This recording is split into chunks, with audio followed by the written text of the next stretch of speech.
এই দেশে আল্লাহর বিরুদ্ধে কথা বলে, কোরআনের বিরুদ্ধে কথা বলে বাউলরা থাকতে পারবে না। স্পষ্ট ভাষায় ঘোষণা করতে চাই, বাউল সরকার আল্লাহর বিরুদ্ধে কটূক্তি করেছে। বাউল সরকার পবিত্র কোরআনকে অবমাননা করেছে। সে বলে আল্লাহর আগামাতা সে কিছু খুঁজে পায় না।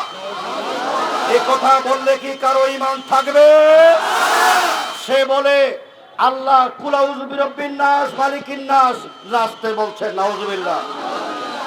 এটা কোরআন অবমাননা নয়। আমরা দেখতে পাচ্ছি শুধু এক আবুল সরকার নয়, বাংলাদেশে বাউলের শত সরকার আছে। এই বাউল এই সম্প্রদায় কোন ধর্ম মানে না। নিশ্চয় জানেন, আমরা সরকারকে বলতে চাই বাংলাদেশটা মুসলমানের দেশ, আলেম ওলামার দেশ, আল্লাহর ওয়ালিদের দেশ, নবী প্রেমিক দেশ, কোরআনের তারক বাহকদের দেশ। এই দেশে আল্লাহর বিরুদ্ধে কথা বলে, কোরআনের বিরুদ্ধে কথা বলে বাউলরা থাকতে পারবে না। লক্ষ্য করছি বিগত আওয়ামী ফ্যাসিবাদী সরকার নাস্তিক মুরতাদ বেঈমানদের প্রশ্রয় দিয়েছিলেন, কিন্তু বাংলাদেশের মানুষ নাস্তিকবাদী শক্তির আশ্রয় প্রশ্রয় দেওয়ার কারণে জুতা পিটা করে তাদেরকে বিদায় করেছে। ডক্টর ইউনূস সাহেব, আপনি এই দেশের তাওহীদি জনতার আলেম ওলামার রক্তের সিঁড়ি বেয়ে ক্ষমতায় বসেন।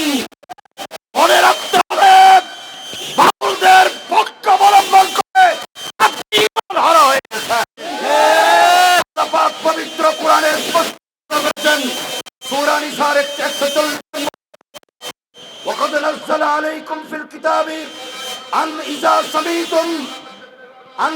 সামিতুম ইউকফারু বিহা ওয়া ইস্তাহজাউ বিহা ফালা তাকুদু মাহুম। আল্লাহ স্পষ্ট বলেছেন, যারা আল্লাহর কোরআনের বিরুদ্ধে কটূক্তি করবে, বিদ্রুপ করবে, তারা কুফরি করলো এবং তারাও কুফরি করলো।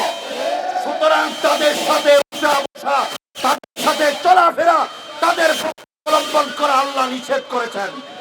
সুতরাং আল্লাহর নিষিদ্ধ যে বিষয়ে তাদের সাথে আপনি তাদের পক্ষ অবলম্বন করেছেন, স্পষ্ট ভাষায় ঘোষণা করতে চাই, বাংলাদেশের তাওহীদি জনতার হৃদয়ে রক্ত থাকতে বাউলদের পক্ষ নিয়ে আপনি থাকতে পারবেন না। ডক্টর ইউনূস সাহেব আগামীতে নির্বাচন করবেন, নির্বাচনের আগে বাউলদেরকে মাঠে কারা নামিয়েছেন আমরা মনে করছি রাজনৈতিক ফায়দা হাসিল করার জন্য। এখানে বিদেশি কোন শক্তির ইন্ধন আছে। নাস্তিকরা বাংলাদেশে যদি ষড়যন্ত্র করে, উস্কানি দেয়, রাজনৈতিক স্থিতিশীলতা বিনষ্ট করে, তাহলে একজন আপনি দায়ী থাকবেন। আমরা কোন অবস্থায় কোন নাস্তিকদেরকে ছাড় দেব না, নাস্তিকদের পক্ষে যারা নেয় তাদেরকেও ছাড় দেব না।